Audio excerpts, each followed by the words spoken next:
The good news for former President Donald Trump is that he has recently retained competent defense lawyers, experienced former federal prosecutors, Jim Trusty and Evan Corcoran, who know how the Justice Department works, and therefore where the DOJ is going with its criminal investigations, yes, that's investigations, plural, and where it may have stepped out of bounds in the Mar-a-Lago search. The bad news is twofold.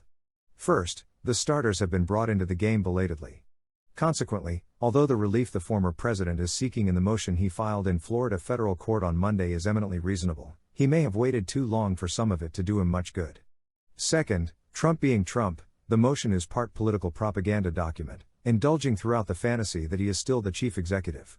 The very first words of the motion are, President Donald J. Trump respectfully files this motion, and by 7 pages in, counsel are quoting, as if it were somehow authoritative, an August 15 Truth Social post, in which Trump proclaimed that he is the 45th President of the United States, who got more votes, by far, than any sitting president in the history of our country.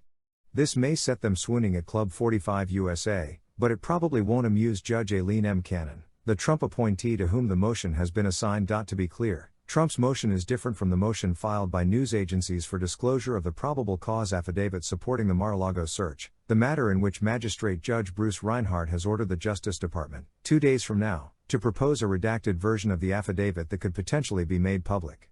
Trump's motion is a separate lawsuit, brought under the Federal Rules of Criminal Procedure, Rule 41G, and seeks 3 forms of relief. Special Master. The first is the appointment of a special master to determine which of the materials seized are privileged. This marks a sensible climb down from Trump's original stance that any materials covered by either executive or attorney-client privilege should be returned to Mar-a-Lago. As I've explained, this claim conflated the separate issues of privilege and ownership of the documents. The documents are the property of the United States and, even if privileged, will henceforth be kept in the government's custody. The records of any former president are certain to involve privileged documents. Presidents' consultations with their advisors are presumptively privileged. Those advisors often include lawyers, so the attorney-client privilege melds into executive privilege.